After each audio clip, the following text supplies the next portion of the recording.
বলেন তো নামাজ পড়াটা কি? সবাই বলেন নামাজ পড়াটা কি?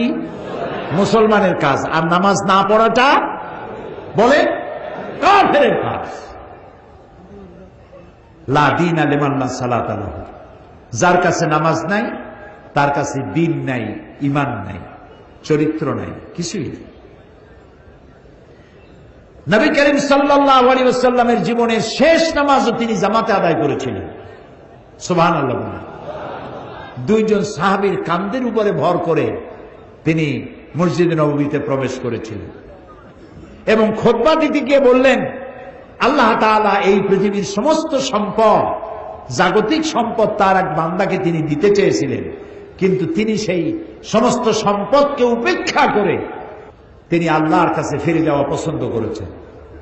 কেউ কিছু বুঝতে পারে নাই। হযরত আবু বকর রাদিয়াল্লাহু তাআলা আনহু তিনি কাঁদতেছিলেন। তিনি বুঝতে পেরেছেন এই পৃথিবীর সমস্ত জাগতিক সম্পদ আল্লাহ তাআলা দিতে চেয়েছেন তার নবী মুহাম্মদুর রাসূলুল্লাহ সাল্লাল্লাহু আলাইহি ওয়াসাল্লামকে, আর তিনি সব কিছুকে পরিত্যাগ করে আল্লাহর সাথে দিদারের জন্য তৈরি হচ্ছেন। তার অর্থ হলো আমরা এতিম হয়ে যাব, তিনি বিদায় হয়ে যাবেন। আল্লাহর নবী বক্তব্য রেখে হযরতে আয়েশা সিদ্দিকা রাদিয়াল্লাহু তাআলা আনহা হুজরার ভিতরে তার ঘরে প্রবেশ করলেন। ইন্তেকালের 5 দিন আগে থেকেই প্রচন্ড জ্বরে তিনি আক্রান্ত ছিলেন। মাথায় যন্ত্রণা ছিল, গায়ে ভীষণ জ্বর ছিল। ইন্তেকালের দিন যতই ঘনায় এলো ততই তিনি বেশি ক্লান্ত হলেন, বেহুশ হন, আবার হুঁশে আসেন। রাতের বেলায় হযরত আয়েশা সিদ্দিকা রাদিয়াল্লাহু তাআলা আনহাকে প্রশ্ন করলেন, আয়েশা রে, মসজিদে নববীতে এখন কি হচ্ছে? হযরত আয়েশা বলেন, ইয়া রাসূলুল্লাহ, মসজিদে নববীতে সাহাবায়ে কেরাম দীর্ঘক্ষণ আপনার অপেক্ষা করে আপনাকে না পেয়ে আমার আব্বার ইমামতিতে তারা নামাজ আদায় করছেন, এশার নামাজ হচ্ছে, কিন্তু সাহাবায়ে কেরাম পেছনে তারা নামাজের ভিতরেই কাঁদতেছেন। তাদের ধারণা হয়েছে রসুলের মেহরাবের ভিতরে, রসুলের মুসাল্লায় হযরতে আবু বকর যখন দাঁড়ায় গেছেন, আমরা এতিম হয়ে গেলাম, আল্লাহ রসুলের পেছনে নামাজ পড়া বোধহয় আর কিসমতে হবে না। আল্লাহর নবী হযরত আয়েশাকে ডেকে বলেন, আয়েশা রে, মসজিদে নববীর দিকে যে দরজা জানালাটা আছে সেটাকে একটু খুলে দাও, আমি নামাজের দৃশ্য দেখতে চাই। জানালা খুলে দেওয়া হলো। নবীজি মাথা উঁচু করলেন, হযরত আয়েশার কাঁধের উপরে ভর করে রাসূল নামাজের দৃশ্য দেখতে থাকলেন।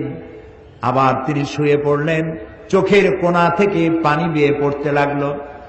হযরত আয়েশা বলেন, ইয়া রাসূলুল্লাহ, নামাজের দৃশ্য দেখে কাঁদেন কেন? রাসূল বলছেন, আয়েশা গো, এই নামাজের জামাতকে প্রতিষ্ঠা করার জন্য তায়েফের ময়দানে অনেক রক্ত ঝরেছে আমার, ওহদের ময়দানে দান শহীদ হয়েছে, সাহাবায়ে কেরাম জীবন দিয়েছে। আজ এত কষ্টের পরে যে জামাত প্রতিষ্ঠা হলো, আমার এই চোখের পানি কোনো দুঃখের পানি নয়, এটি আমার তৃপ্তির পানি। আমার মনে হলো কিয়ামত পর্যন্ত আমার উম্মতেরা এইভাবে করে তারা জামাতে নামাজ আদায় করবে। নবীজি আবার বেহুশ হয়ে পড়লেন। আজ আর সাহাবীরা একজনও মসজিদে নববী থেকে কেউ বাড়ি যায় নাই। মসজিদে নববীর ভিতরে বসে তারা কাঁদছেন, না জানি কখন আল্লাহর নবী বিদায় হন। ভেতরে স্ত্রীরা আছেন। হযরত ফাতেমা সব থেকে বেশি কান্নাকাটি করছেন। নবীজি তার দিকে লক্ষ্য করলেন এবং কাছে আসতে বললেন। হযরত ফাতেমা যখন কাছে গেছেন, আল্লাহর নবী হযরত ফাতেমার কানে কি যেন বললেন। এই কি যেন বললেন শুনে হযরত ফাতেমার কান্না বন্ধ হয়ে গেল। হযরতে আয়েশা হযরত ফাতেমাকে ডেকে জিজ্ঞেস করলেন, ফাতেমা গো, আল্লাহর নবী তোমার কানে কি বললেন আর তোমার কান্না বন্ধ হয়ে গেল? হযরত ফাতেমা বলেন, মা, আমার আব্বা জান আমার কানে কানে বললেন, ফাতেমা তুমি কেঁদো না, তোমার কান্না আমার বরদাস্ত হয় না।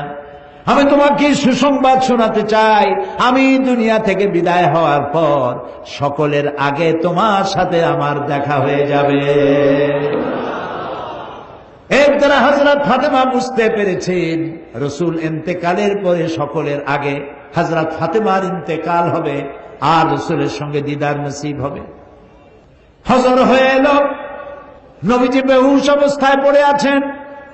হযরতে জিবরিল আলাইহিস সালাম রাসূলের হুজরার ভিতরে প্রবেশ করে আল্লাহর নবীকে সালাম দিয়েছেন, আসসালামু আলাইকা ইয়া রাসূলুল্লাহ, হে আল্লাহর রাসূল, আল্লাহ পাক আপনাকে সালাম জানিয়েছেন আর জানতে চেয়েছেন আপনি কেমন আছেন।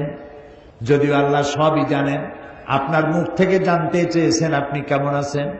আল্লাহ নবী বলেন, জিবরাইল বড়ই কষ্টে আছি।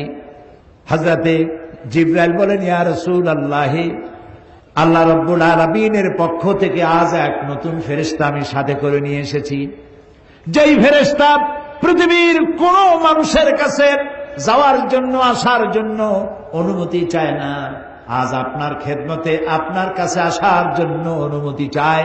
এই যে আমার পেছনে দাঁড়ানো, তার নাম মালাকুল মউত।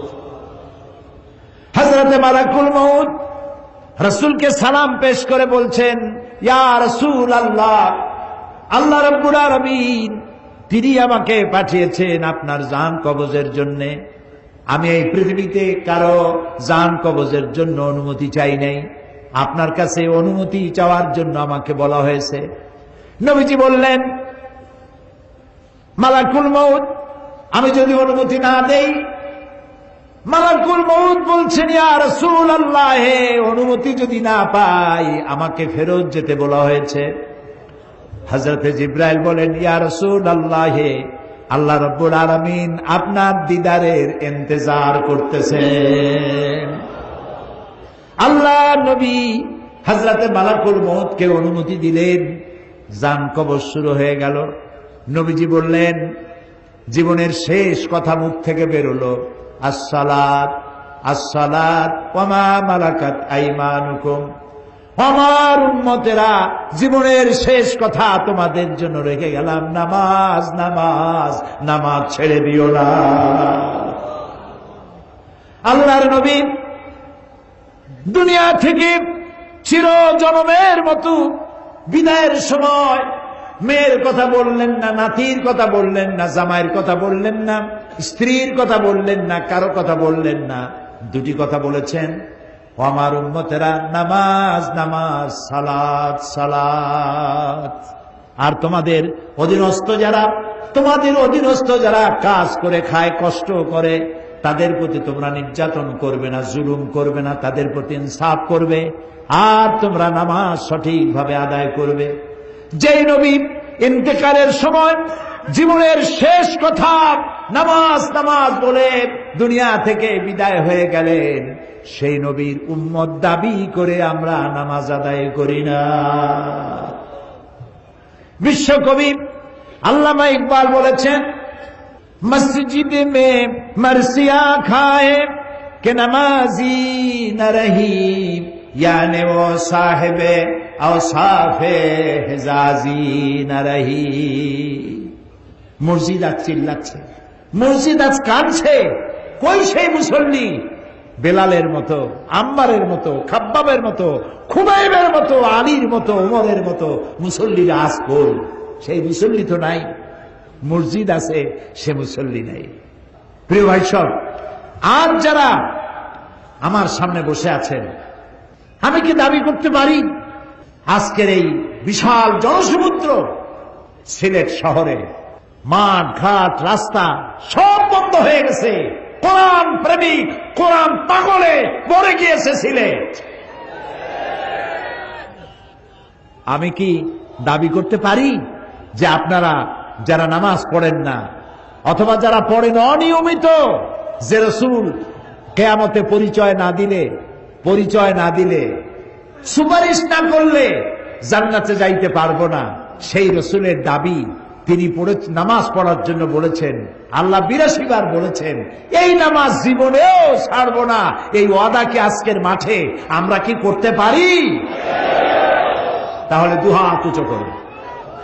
বলেন ইয়া আল্লাহ, তোমার পবিত্র নামে কোরআনের মাহফিলে শপথ করি, কসম করি, যতদিন পর্যন্ত মালাকুল মউত আমার মাথার কাছে না আসতেছে ততদিন পর্যন্ত ফরজ নামাজ, ফরজ রোজা আর ছেড়ে দেব না, আর ছেড়ে দেব না, আর ছেড়ে দেব না। এবার চিল্লায় বলেন ইয়া আল্লাহ, আমার আজকের এই শপথ, আমার আজকের এই ওয়াদা, আমার আজকের এই কসম আমার মৃত্যু পর্যন্ত আমাকে পালন করার তৌফিক দাও। আমিন, আমিন, আমিন ইয়া রাব্বাল আলামিন। আল্লাহ তাআলা কবুল করুন, আমরা বলি আমিন। এরপরে মুমিনের ষষ্ঠ চারিত্রিক বৈশিষ্ট্য আল আমিরুনা বিল মারুফ, আল আমিরুনা বিল মারুফ, এটা হলো 6 নম্বর চারিত্রিক বৈশিষ্ট্য, অর্থাৎ ভালো কাজের জন্য আদেশ করা। ইয়ামুরুহুম বিল মারুফে ওয়া ইয়ানহাহুম আনিল মুনকার।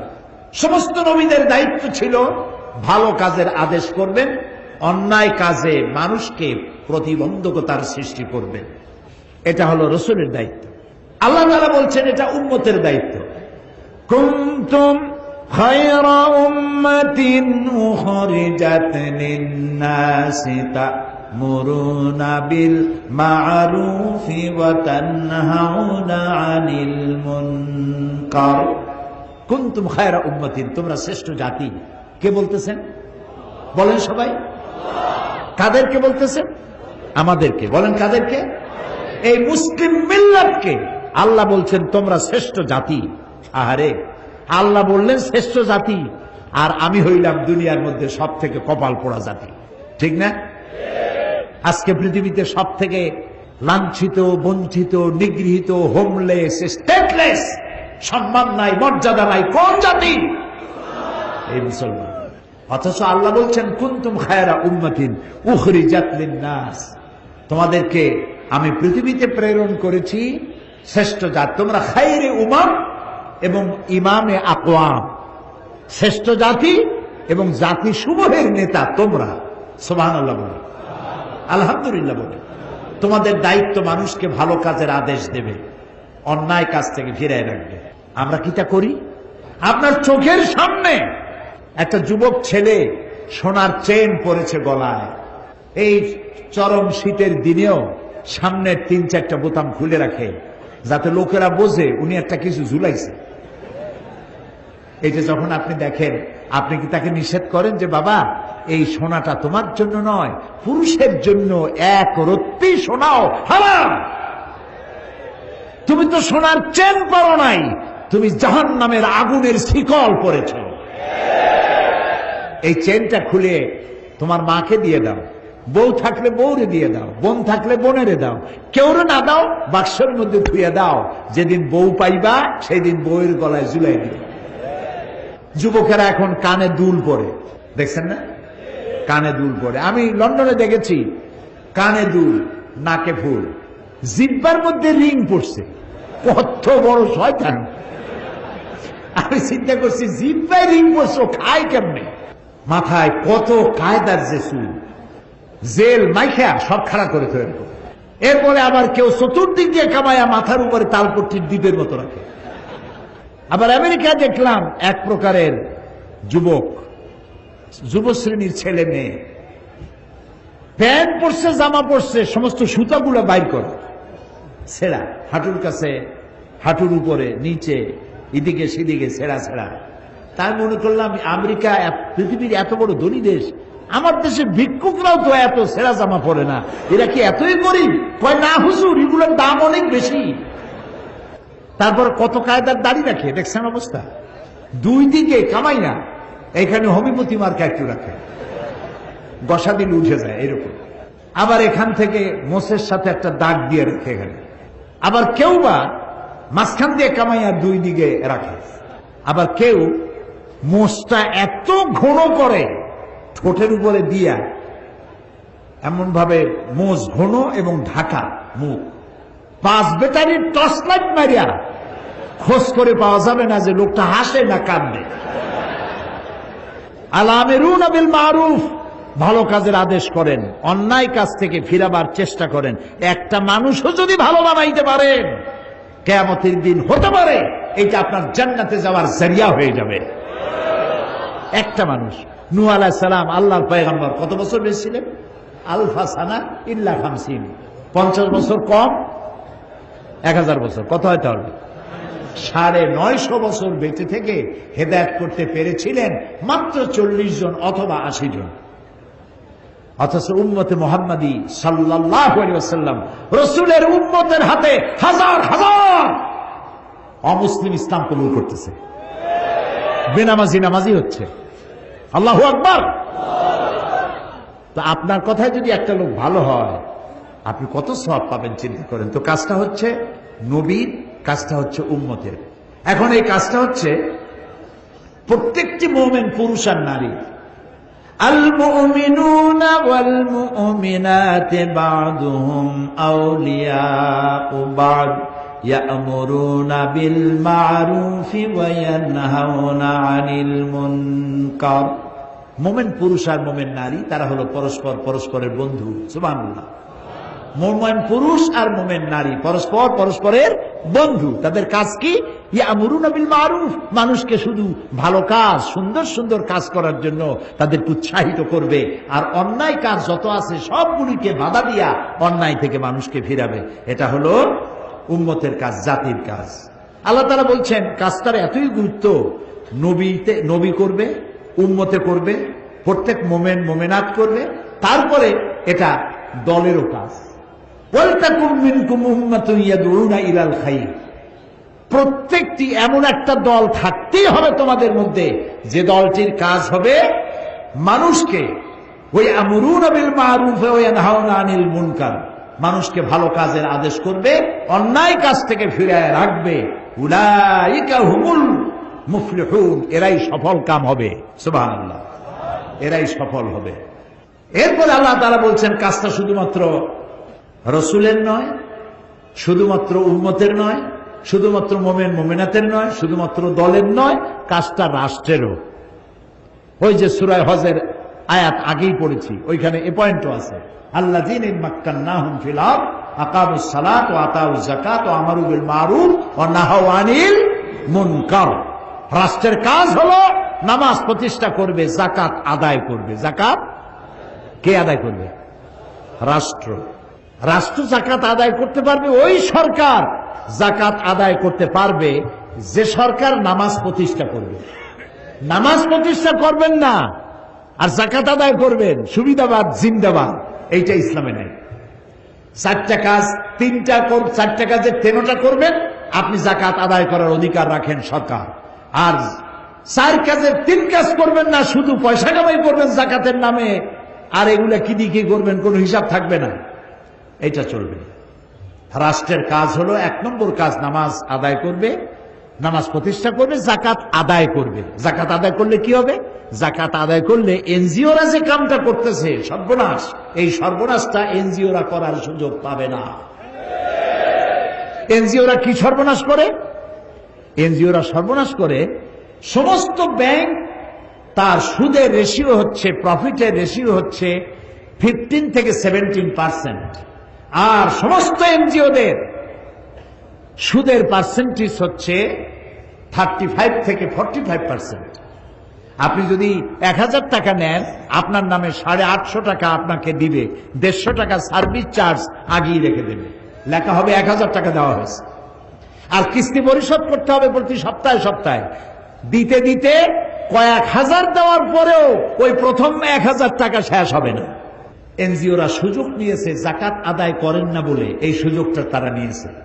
আর যদি গভর্নমেন্ট যাকাত আদায় করে, আমরা একটা জরিপ চালাইছি, একটা জরিপের মাধ্যমে জানতে পেরেছি বর্তমান বাংলাদেশে যদি যাকাত গভর্নমেন্ট আদায় করে তাহলে মিনিমাম 12,000 কোটি টাকা প্রতি বছর যাকাত আদায় হতে পারে। 12,000 কোটি টাকা। আর রয়েছে ওয়াকফ স্টেট।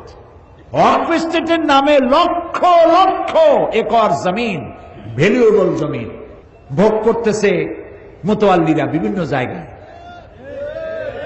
বাপের নামে, দাদার নামে, নিজের নামে ভোগ করতেছে, অথচ সেটা অক্ষ করে এটা রাষ্ট্রে। রাষ্ট্র যদি সমস্ত অক্ষকৃত অক্ষ স্টেটকে নিজের হাতে নিতে পারে আর 12,000 কোটি টাকা যাকাত যদি কালেকশন করতে পারে, বাংলাদেশের দারিদ্র বিমোচনের জন্য, রিলিফ অ্যান্ড রিহ্যাবিলিটেশনের জন্য পৃথিবীর কারো কাছ থেকে একটি টাকাও আনার দরকার না, এটি যথেষ্ট হতে পারে।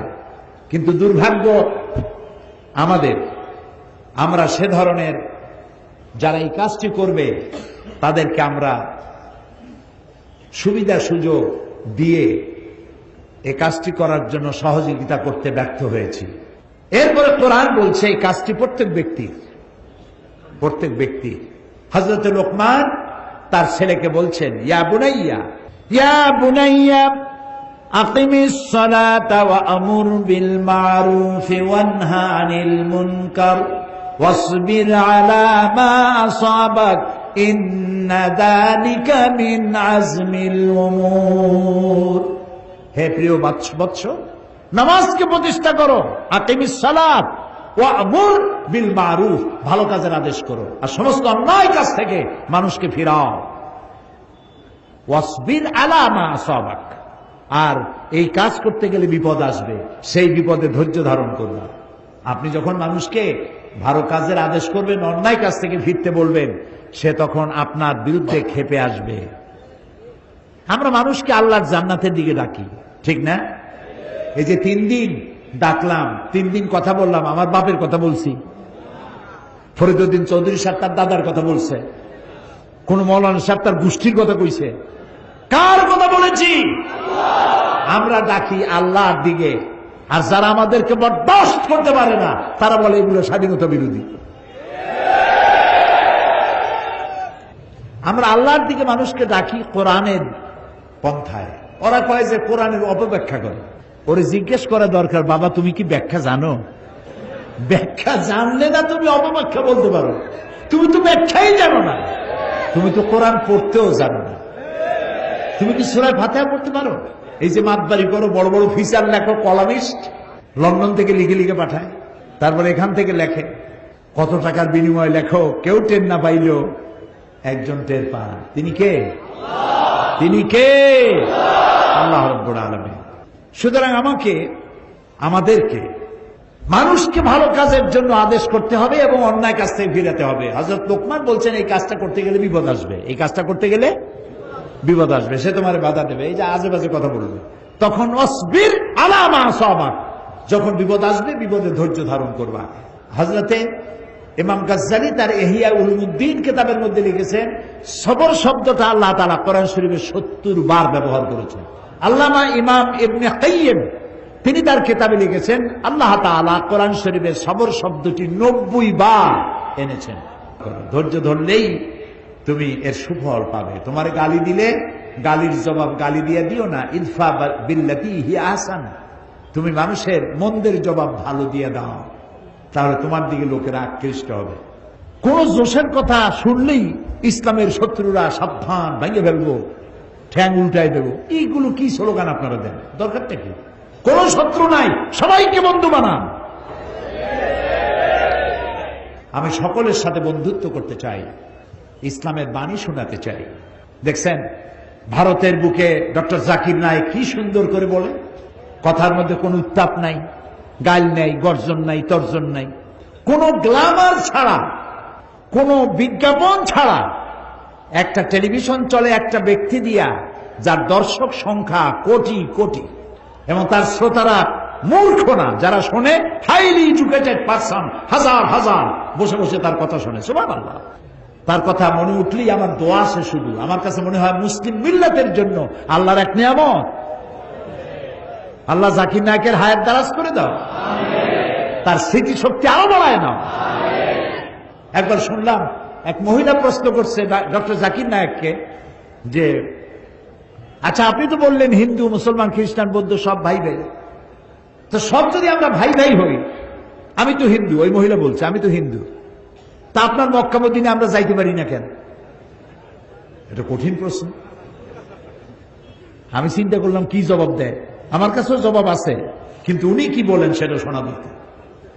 উনি জবাব দিলেন, বোন আপনার বাড়ি কই? কই তো ইন্ডিয়ায়। জন্মস্থান কোথায়? এখানে। আমার জন্মস্থান এখানে। আচ্ছা বোন, আপনি কি জানেন যে ইন্ডিয়ায় এমন এমন জায়গা আছে যেখানে এখানে জন্মগ্রহণ করার পরেও সে জায়গায় আপনি আর আমি যাইতে পারি না? এরকম জায়গার নাম জানেন? কোন এরকম জায়গা থাকবে কেন? আমি ইন্ডিয়ায় জন্মগ্রহণ করছি, সব জায়গায় যাইতে পারি। উনি বললেন মোটেই না, এখানে এমন এমন জায়গা আছে যেখানে আপনি আমি প্রবেশ করতে পারবো না, তার নাম ক্যান্টনমেন্ট। ক্যান্টনমেন্টে আপনিও ঢুকতে পারবেন না, আমিও ঢুকতে পারবো না।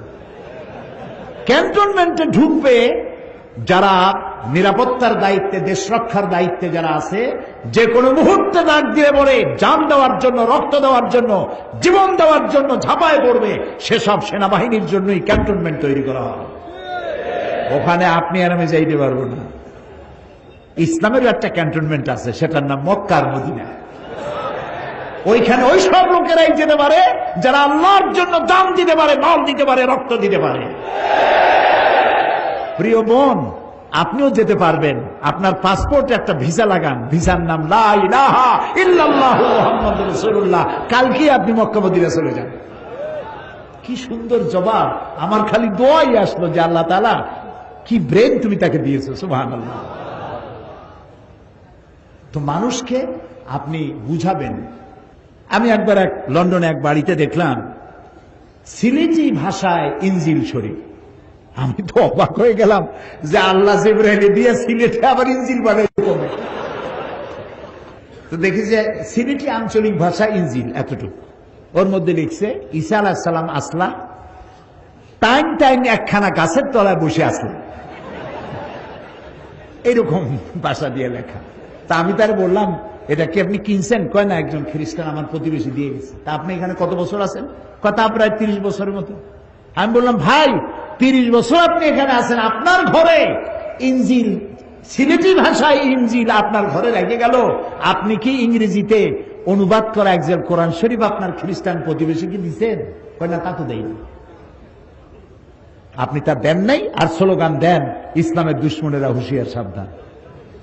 এই স্লোগান কোনো কাজের স্লোগান নয়, বাজের স্লোগান। সমস্ত মানুষের বাড়িতে বাড়িতে যান, দুয়ারে দুয়ারে যান, কোরআনের দাওয়াত নিয়ে যান।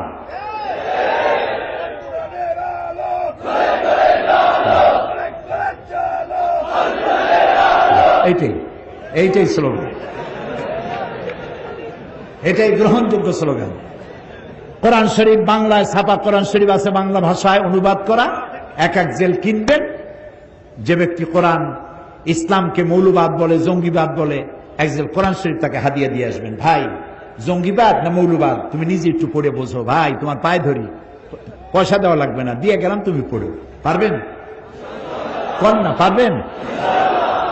নামাজের হাকিকত, রোজার হাকিকত, ইমানের হাকিকত, ইসলাম পরিচিতি, সত্যের সাক্ষ্য, বুনিয়াদী শিক্ষা, একমাত্র ধর্ম, ভাঙ্গা গড়া, এই ছোট্ট ছোট্ট বই, এক একটা বই এক একটা বিপ্লব সৃষ্টি করে দিতে পারে। এসব বইগুলি কেনেন, মানুষকে হাদিয়া দেন। বই চাইতে উত্তম হাদিয়া পৃথিবীতে আর কিছু নাই।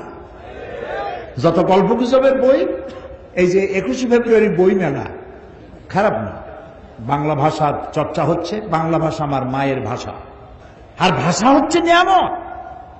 ওমিন আয়াতিহি ইখতিলাফে আলসিনাতিকুম ওয়া আলওয়ানুকুম। আল্লাহ তাআলার নিদর্শনাবলীর মধ্যে এটাও নিদর্শন যে তিনি অনেক ভাষার সৃষ্টি করেছেন, অনেক রঙের মানুষও সৃষ্টি করেছেন। সৈয়দ মুজতবা আলী, বাড়ি বোধহয় মৌলভীবাজারে, মারা গেছেন। খুব সুন্দর সুন্দর বই লিখে গেছেন তিনি লিখছেন, বাংলা ভাষার জন্ম হয়েছে নদিয়া শান্তিপুরে, চট্টগ্রামে বাংলা ভাষা ইন্তেকাল ফরমাইয়াছে, কুলখানি হয়েছে নোয়াখালীতে, 40 হয়েছে সিলেটে। রাগ করতেছেন না তো? আপনাদের লোকেরা লিখছে, আমি লিখি না। সৈয়দ মুজতবা আলীর লেখা। বাংলা ভাষা আমার মায়ের ভাষা, আমি গর্ব করতে পারি আমার ভাষা পৃথিবীর আরবির পরেই আমার কাছে সব থেকে বেশি মর্যাদার ভাষা আমার মায়ের ভাষা, বাংলা ভাষা। 21শে ফেব্রুয়ারি উপলক্ষে বই মেলা হয়েছে। কয়টা ইসলামী দোকান সেখানে জায়গা পেয়েছে আমি জানি না। সমস্ত গল্পের বই আছে, নাটকের বই আছে। গল্প আর নাটক কি কি শিখায়? রাজার মেয়ের সাথে কোতোয়ালের ছেলের বন্ধুত্ব হলো, প্রেম, গভীর প্রেম, গাঢ়। এই প্রেমে দুজন পাগল, রাত নাই দিন নাই, তারা 10 দিগন্তে দিল উড়াল। তারপরে কি হলো, তারপরে কি হলো, তারপরে কি হলো, তারপরে কিছুই হলো না, বই শেষ হয়ে গেল। লা হাওলা ওয়ালা কুওয়াতা ইল্লা বিল্লাহ। এই বই পড়িয়া কি লাভ আপনি বলেন আমাকে, কি লাভ, কি শিখলেন? তারপরে কবিতার বই। আগে তো কবিতা ছিল, কি সুন্দর সুন্দর কবিতা ছিল। মসজিদের পাশে আমার কবর দিও ভাই, যেন সকাল সন্ধ্যে মুয়াজ্জিনের আজান শুনতে পাই। রবীন্দ্রনাথের 2 বিঘা কবিতা পড়ে আমি ছোটবেলায় কেঁদেছি। 2 বিঘা জমিন, এত সুন্দর কবিতা আমার মনে নেই এখন, আমি পড়ে কাঁদছি। তার কাবুলিওয়ালা গল্প পড়ে কাঁদছি। বাংলা ভাষার এগুলি শ্রেষ্ঠ সম্পদ, এগুলির মধ্যে শেখার আছে। এই কবিতার ছন্দ ছিল, তাল ছিল। এখনকার কবিতা কি? এগুলো কবিতা না বলে গবিতা বলা যায়। গদ্যের গ আর কবিতার বিতা, দুইটা মিলে গবিতা, তো গবিতা হয়ে গেছে। কিরকম? সিলেট দিয়া মাজার জিয়ারতে চললাম, শকুন আর কাকেরা তখন মৌলভীবাজার দিয়া সুনামগঞ্জ যাচ্ছিল, আর লন্ডনে তখন তুষারপাত হচ্ছিল -6। এই কবিতার আগাও নাই, মাথাও নাই। এইসব বই বিক্রি হচ্ছে, দেধারসে বিক্রি হচ্ছে। প্রিয় ভাই সব, কোরআন পড়েন, হাদিস পড়েন, ইসলামী সাহিত্য পড়েন, ইতিহাস পড়েন, ভূগোল পড়েন, বিজ্ঞান পড়েন, জ্ঞানকে সমৃদ্ধ করেন। গল্প নাটক আপনাকে কিচ্ছু শিখাবে না। আপনাকে শেখাবে ইতিহাস, শিখাবে ভূগোল, শিখাবে সংস্কৃতি, শিখাবে আপনাকে নতুন প্রযুক্তি, শিখাবে কম্পিউটার, ইমেল, ইন্টারনেট, ওয়েবসাইট। এগুলি আপনাকে শেখাবে, শিক্ষা দেবে গোটা দুনিয়া। আনলিমিটেড পেজ খুঁজে পাবেন। মাসলা মাসাইলের ব্যাপারে কিছু তালাশ করবেন, বাটন টিপবেন, হাজার হাজার মাসলা বেরিয়ে আসবে, আয়াত আসবে, হাদিস আসবে। শিখতে থাকেন, কোরআন শেখেন, হাদিস শেখেন। এই জন্য বলছি না যে যখনই আপনি মানুষকে দিনের এসব দাওয়াত দিবেন, তখন আপনার বিরুদ্ধে কিছু কথাবার্তা উঠবে। যত কথা উঠুক, আপনি সে কথায় কান দিবেন না, আপনি সবর ইখতিয়ার করবেন। কি করবেন বলেন? সবর। আমার কোনো শত্রু নাই, সবাই আমার বন্ধু হবে। আলহামদুলিল্লাহ বলেন। আমি কারো সাথে শত্রুতা করতে চাই না, সকলকেই বন্ধুত্বের হাত বিস্তার করে দিতে চাই। যুবকেরা, তরুণেরা, ইসলাম তোমাদের শ্রেষ্ঠ আশ্রয়স্থল। ইসলাম তোমার চরিত্র গড়ে দিতে চায়। ইসলাম তোমার সুন্দর ভবিষ্যৎ বিনির্মাণ করতে চায়। ইসলাম তোমাকে পৃথিবীতে প্রতিষ্ঠিত করতে চায়। কিয়ামতের দিন তোমাকে দিয়ে আল্লাহ তাআলা তার জান্নাত ভরে দিতে চান। ফিরে এসো যুবকেরা, তরুণেরা, ফিরে এসো। এক বাঘ ছিল ক্ষুধার্ত। ক্ষুধার্ত বাঘ অনেক দিন ক্ষুধা, খাবার কিছু পায় নাই। হঠাৎ করে দেখলো ভেড়ার একটা পাল। একটা ভেড়াকে টার্গেট করে বাঘ ছুটতে যাবে, তখন দেখলো ভেড়ার পালের মধ্যে একটা বাঘের বাচ্চা ভ্যা ভ্যা করে সেও দৌড়াচ্ছে। বাঘ চিন্তা করলো, আমার স্বগোত্রীয় বাঘের বাচ্চা ভেড়ার সাথে দৌড়ায়, এ কি আশ্চর্য কথা। ওর ক্ষুধা টুধা মিটে গেছে। ভেড়ারে টার্গেট বাদ দিয়া বাঘের বাচ্চারে টার্গেট করছে। দৌড়াই গিয়ে ওর ধরছে, চাপিয়া ধরে কামড়াইয়া নিয়ে আসছে জঙ্গলের মধ্যে। বাঘে, বিড়ালে, শিয়ালে তার বাচ্চা কামড়ায় আনে, দেখছেন না? ও তো কোলে নিতে পারে না, কামড়ায় আনে। তো কামড়ায় যে দাঁত বসায় না, ওইভাবে আদর করে নিয়ে আসছে। আসিয়া বলতেছে, এই তুই ভেড়ার দলে গেছিস কেন? তুই তো আমার বাচ্চা, আমার বাঘের বাচ্চা, তুই ভেড়ার দলে কেন? না আমি তো ভেড়া। না তুই ভেড়া না, তুই বাঘ। আমি ভেড়া। মানে ছোট্ট অবস্থায় এর একজন লোক শিকার করতে গিয়ে পাইছিল, আনিয়া ভেড়ার মধ্যে প্রতিপালন করেছে। ভেড়ার দুধ খাইয়া বড় হয়েছে। ভেড়ার গুতা খায় আর বলে যে আল্লাহ এত গুতা খাই আমি। ও যে বাঘ তা তো বোঝে না, ওরে বিশ্বাসই করাতে পারতেছে না বাঘ যে তুই বাঘ। সে কয় না আমি ভেড়া। আচ্ছা, এরপর একটা কুয়ার কাছে নিছে, যাইয়া কুয়ার কাছে গিয়ে বলে, আচ্ছা টাকা তো, পানির দিকে তাকা। তো তাকাইছে, কেউ দেখতো তো আমার ছবি আর তোর ছবি পড়ছে না পানির মতো? তা তো পড়ছে।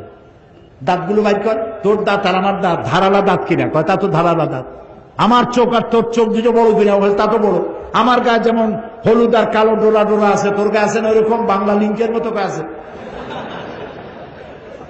তো নখর বাইর কর, এই ভাত খাবার মধ্যে নখ আছে, বাইর কর। তো বাইর করলো, তো দেখলো যে তার মধ্যে আমার মধ্যেও তো নখ আছে। তুই ভেড়া না, এখন বুঝছিস তুই বাপ, তুই ভেড়ার গুতা খাস কেন? তুই হুঙ্কার মার, ভেড়ার পাল দৌড়ে চলে যাবে। আমি আজ সিলেটের যুবক মুসলমানদেরকে বলতে চাই, তুমি ভেড়ার বাচ্চা নও, তুমি শিখের বাচ্চা, খালিদ বিন ওলীদের সন্তান, তুমি শাহজালালের সন্তান, তুমি শাহ মখদুমের সন্তান।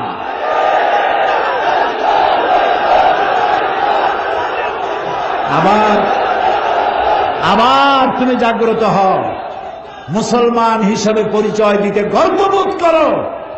আমার বাড়ি সিলেটের পুণ্যভূমি, শাহজালালের কদমে ধন্য যে জমিন, আমি সেই জমিনের সন্তান।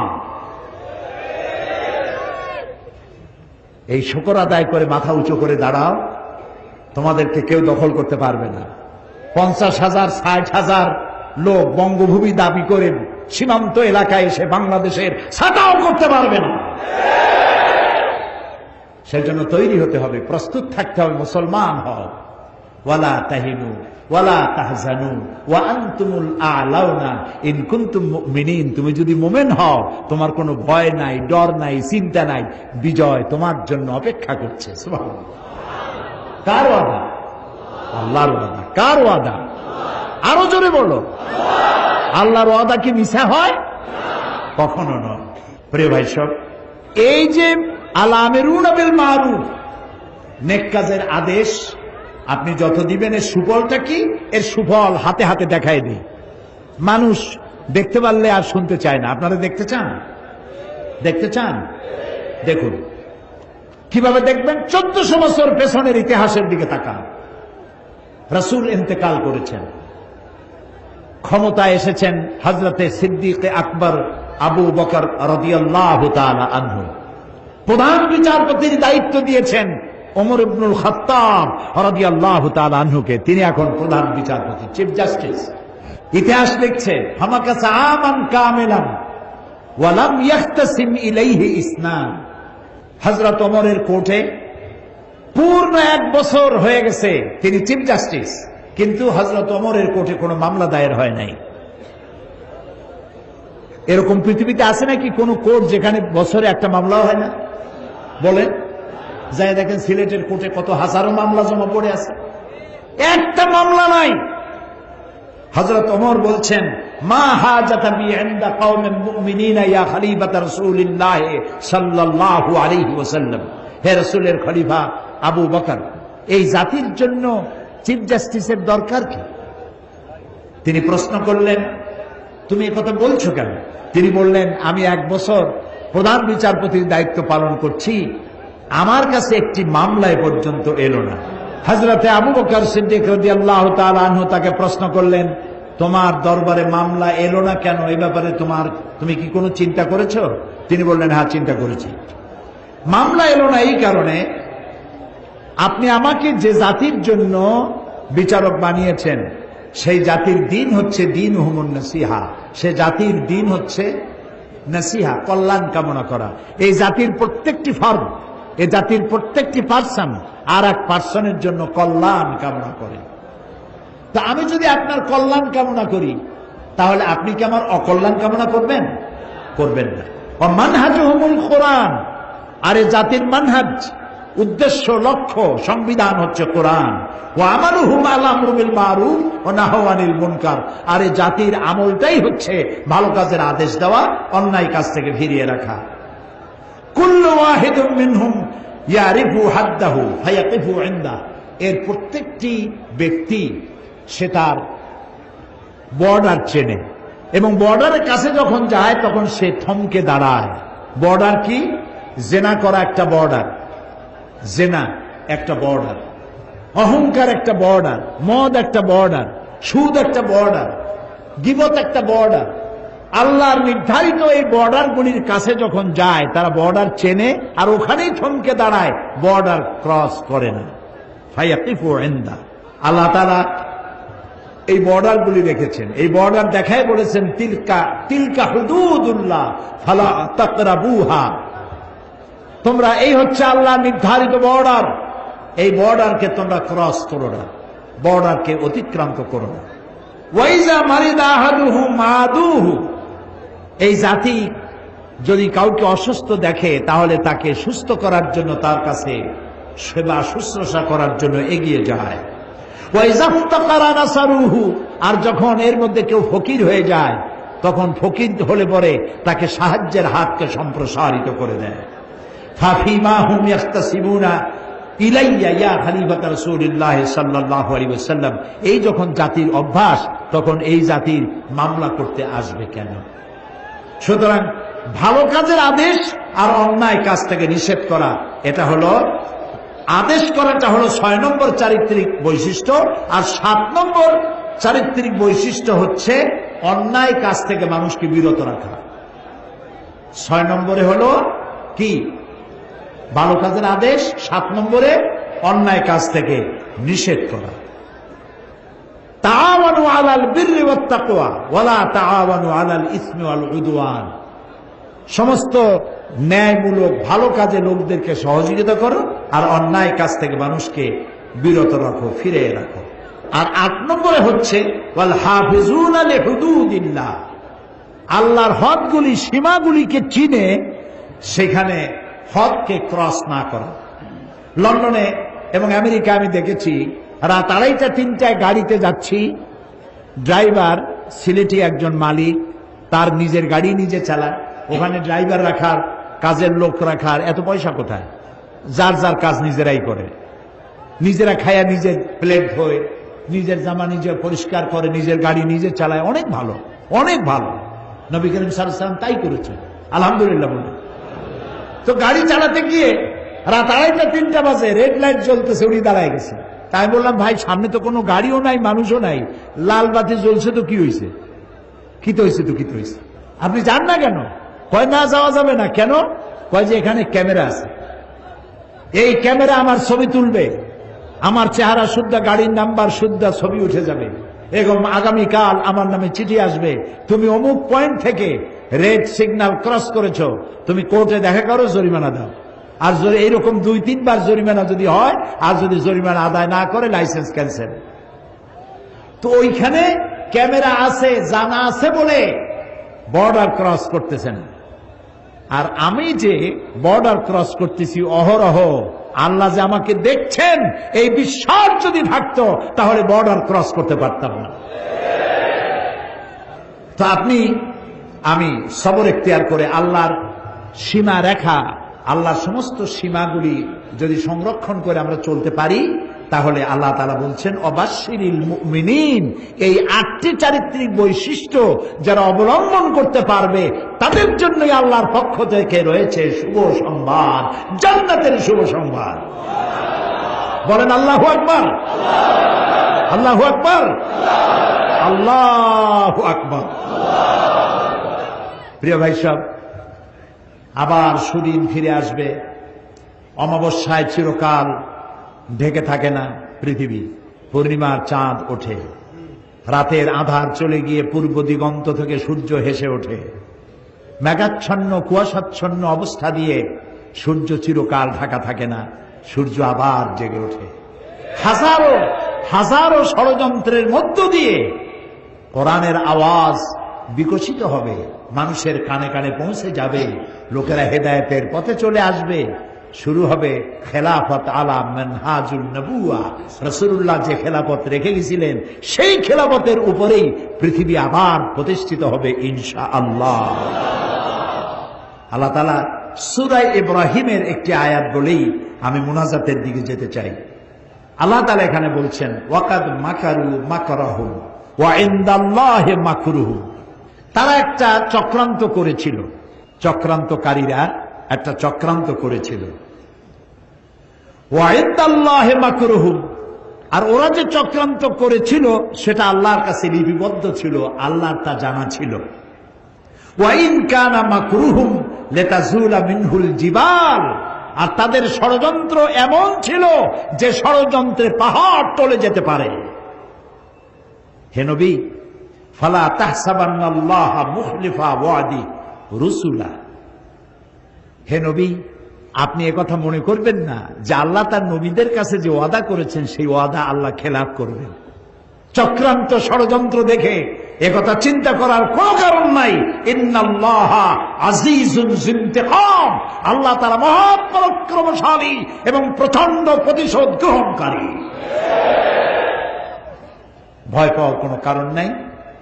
সিলেটের প্রাণবন্ত দামাল ছেলেরা, তোমাদের সমস্ত শরীরে যাদের রক্ত ডগবগ করে যৌবনের মুসলিম রক্ত, কোরআন সম্পর্কে ধারণা নাই, দোষ তোমার না, দোষ হচ্ছে সিস্টেম অফ এডুকেশনের, লেখাপড়ার দোষ। সিলেবাসে এখন ধর্মকে ঐচ্ছিক করতে চাচ্ছে, কত বড় কপাল পোড়া। আল্লাহ রহম করুক, বলি আমিন, বলি আমিন।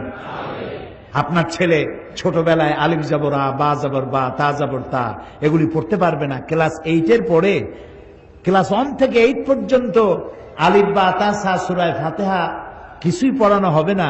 এটা থাকবে ঐচ্ছিক, অপশনাল, পড়লেও পড়তে পারেন, না পড়লেও না পড়তে পারেন। আর ক্লাস 8-এর পরে গিয়ে কে আলহামদুলিল্লাহ রাব্বিল আলামিন পড়তে ইচ্ছে করবে? আহারে, এই সর্বনাশ করবেন না, আল্লাহর রাস্তায় করবেন না। ছেলে মেয়েদেরকে বাল্য অবস্থা থেকে ধর্মীয় শিক্ষায় শিক্ষিত করুন, কোরআন শিখান। যুবকেরা, তোমরা মনে করেছো বিজ্ঞান অনেক বড় ব্যাপার আর ইসলাম কোরআন অনেক নিচের ব্যাপার। না, বিজ্ঞান মানে কি? বিজ্ঞান মানে হলো বিশেষ জ্ঞান, বিশেষ জ্ঞান। যেমন এই মাইক যা দিয়ে আমি কথা বলছি, এটা তৈরি হয়েছে, লোহা আছে, দস্তা আছে, প্লাস্টিক আছে, সিলভার আছে, আরো অনেক কিছু আছে। লোহা, দস্তা, সিলভার, প্লাস্টিক, এই জিনিসগুলি মূলভাবে কে তৈরি করেছে? মাশাআল্লাহ, সবাই বুঝেছেন, তৈরি করেছে কে? আল্লাহ। বিজ্ঞান কি করেছে? বিজ্ঞান এগুলি এখান থেকে ওখান থেকে জোড়াতালি দিয়ে অ্যাসেম্বল করেছে, এটাকে মাইকে রূপান্তরিত করেছে। এটা একটা টেবিল, টেবিলটা তৈরি হয়েছে কাঠ দিয়ে, সুপার গ্লু দিয়ে জোড়া দেওয়া হয়েছে অথবা লোহা দিয়ে জোড়া দেওয়া হয়েছে। টেবিলটা বানায়ছেন আপনি, বিজ্ঞানীরা টেবিল আবিষ্কার করেছে, চেয়ার আবিষ্কার করেছে, কিন্তু মূল জিনিস কাঠটা, লোহাটা কার তৈরি? আল্লাহ তৈরি। প্লেন তৈরি করে আপনি আকাশে উড়াচ্ছেন, প্লেন তৈরি করেছেন যে সব মৌলিক জিনিস দিয়ে, ওটা কার তৈরি? ক্ষেপণাস্ত্র তৈরি করেছেন, টর্পেডো তৈরি করেছেন, জাহাজ তৈরি করেছেন, গাড়ি তৈরি করেছেন, কম্পিউটার তৈরি করেছেন, যা তৈরি করেছেন মৌলিক জিনিস কার? পৃথিবীর সমস্ত বিজ্ঞান একত্রিত হয়ে কি একটা চাউল বানাতে পারবে? একটা মুরগির ডিম বানাতে পারবে? মুরগির ডিম তো ভালো, একটা গোড়ার ডিমও বানাতে পারবে না। প্রিয় ভাইরা, আঞ্জুমানে খেদমতে কুরআন বার্ষিক তাফসীর মাহফিল সিলেটের বিভিন্ন মসজিদে, সাপ্তাহিক তাফসীর মাহফিল, শহরের বিভিন্ন জায়গায় কোরআন শিক্ষা কেন্দ্র, বয়স্ক শিক্ষা কেন্দ্র, সেলাই প্রশিক্ষণ কেন্দ্র সহ আর্ত মানবতার সেবা করে আসছে বিগত 34 বৎসর যাবৎ।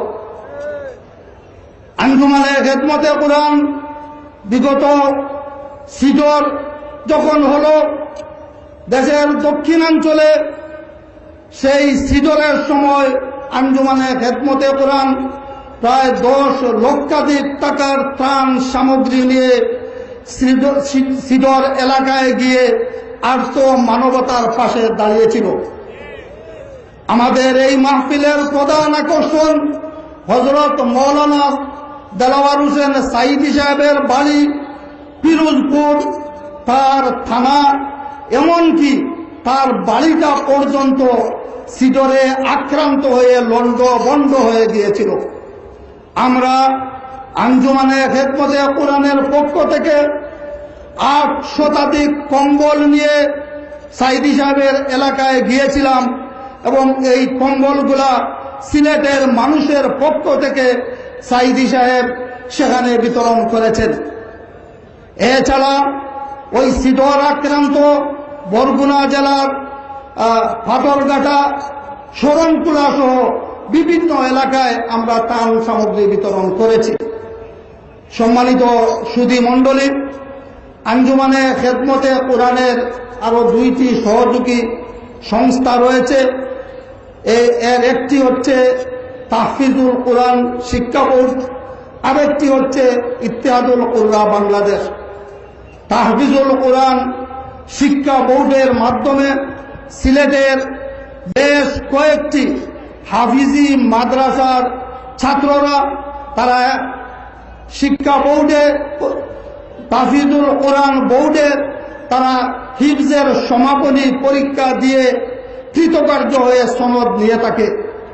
যেহেতু তাহফিজুল কোরআন আঞ্জুমানে খেদমতে কোরআনের একটি সহযোগী সংগঠন, এই হিসাবে আঞ্জুমানে খেদমতে কোরআন যারা তাহফিজুল কোরআন বোর্ড থেকে কৃতকার্য হয়ে মেধা তালিকায় 1, 2 ও 3 নম্বর স্থান অধিকার করে, তাদেরকে আঞ্জুমানে খেদমতে কোরআন প্রতি বছর কিছু টাকা ও সনদ প্রদান করে থাকে।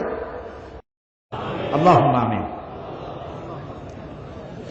রব্বানা যালামনা আনফুসানা ওয়া ইন লাম তাগফির লানা ওয়া তারহামনা লানাকুনান্না মিনাল খাসিরিন। সবাই পড়েন, রব্বানা যালামনা আনফুসানা ওয়া ইন লাম তাগফির লানা ওয়া তারহামনা লানাকুনান্না মিনাল খাসিরিন। আয় আল্লাহ তাআলা, হাজার হাজার মুসলমান নরনারী সিলেটের এই ময়দানে গুনার বোঝা মাথায় নিয়ে তোমার দরবারে হাত তুলেছে।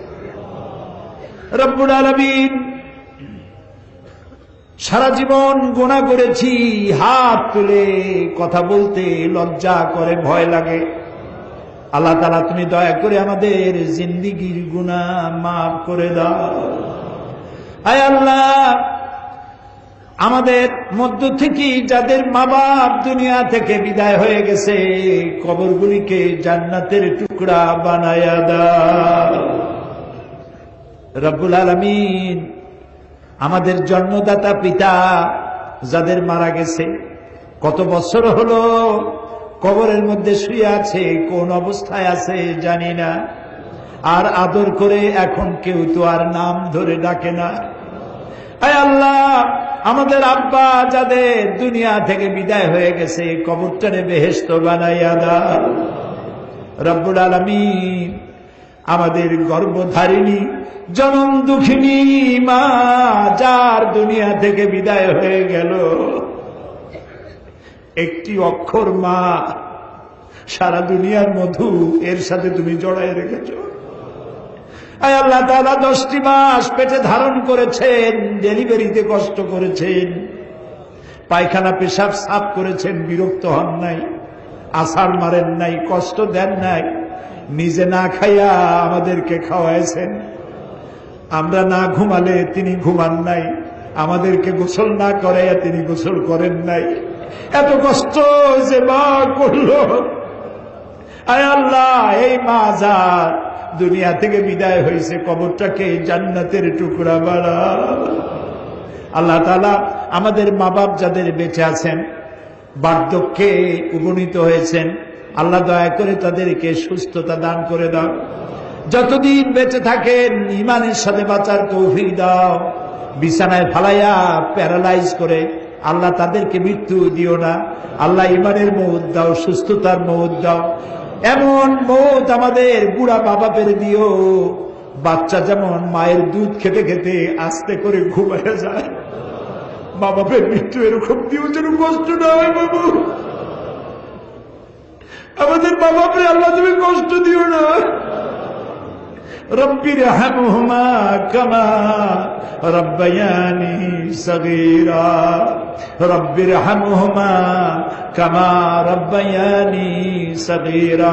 সবাই পড়েন, রব্বির হামহুমা কামা রব্বায়ানি সগীরা।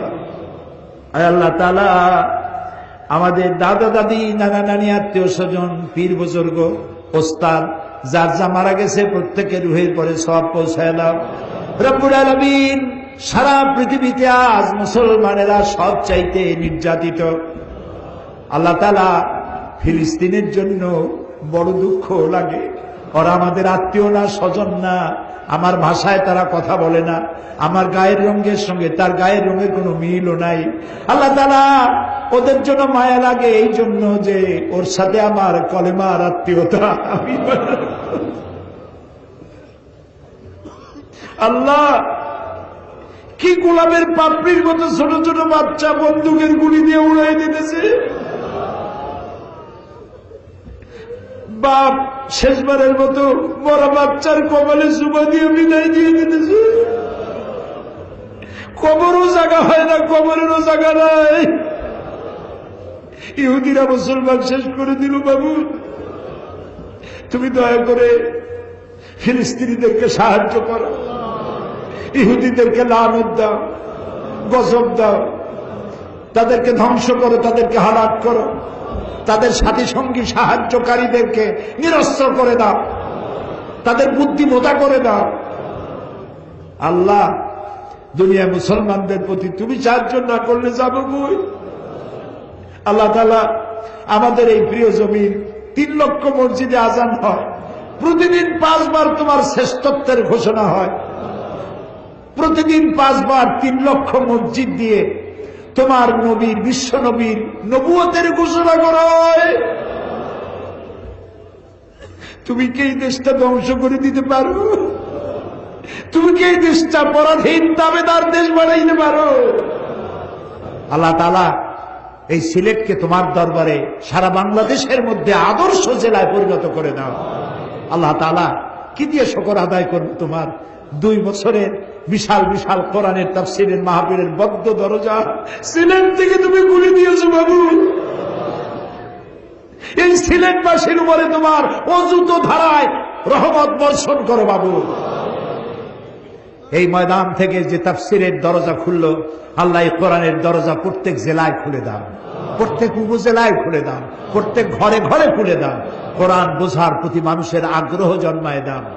আল্লাহ, আমাদের নতুন প্রজন্ম, ইয়াং জেনারেশন, তাদের জন্য দোয়া করি, আমার এই যুবক ছেলেগুলিকে আল্লাহ রসুলের কোলে ফিরায় দাও, এদেরকে সাহাবীদের কোলে ফিরায় দাও, এদেরকে মুসলিম অস্তিত্ব, মুসলিম ঐতিহ্য বোঝার তৌফিক দান করে দাও।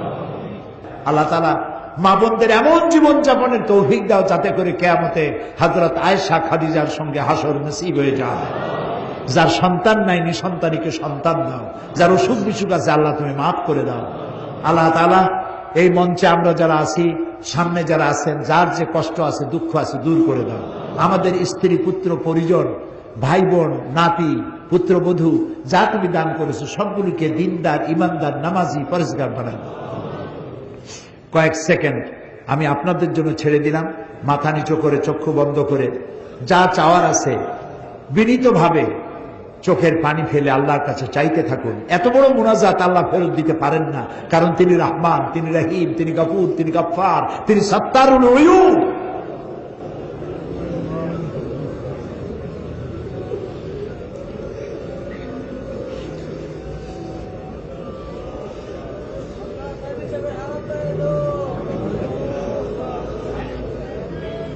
আল্লাহ তাআলা, তুমি আলিমুম বিযাতিস সুদূর, তুমি অবশ্যই শুনতে পাচ্ছ কে কি বলতেছে, কে কি চাইতেছে। তোমার ভান্ডে তো কিছুর অভাব নাই, বৈধভাবে যে যা চাইলো তুমি প্রত্যেকের ঝুলি মালামাল করে দাও। এই মাহফিল থেকে কাউকে তুমি নিরাশ হয়ে ফেরত দিও না, নিরাশ করে ফেরত দিও না। আল্লাহুম্মা লা তারুদ্দানা খায়বিন, আল্লাহুম্মা লা তারুদ্দানা খায়বিন। আল্লাহ তাআলা একেবারে কিছু না দিয়ে আমাদেরকে খালি হাতে ফেরত দিও না বাবু, একেবারে কিছু না দিয়া খালি হাতে আমাদেরকে ফেরত দিও না বাবু। আল্লাহুম্মা রাহমাতাকা আরজু, আল্লাহুম্মা রাহমাতাকা আরজু, আল্লাহুম্মা রাহমাতাকা আরজু, ফালা তাকিলনি ইলা নাফসি তারফাতা আইন। আল্লাহুম্মা আনসুরনা ফাইন্নাকা খায়রুন নাসিরিন, ওয়ারহামনা ওয়াহফাজনা ওয়ারযুকনা ফাইন্নাকা খায়রুর রাযিকিন। ربنا تقبل منا إنك أنت السميع العليم وتب علينا إنك أنت التواب الرحيم سبحان ربك رب العزة عما يصفون وسلام على المرسلين والحمدلله رب العالمين واجعل آخر كلامنا عند الموت لا إله إلا الله محمد رسول الله. السلام عليكم ورحمة الله.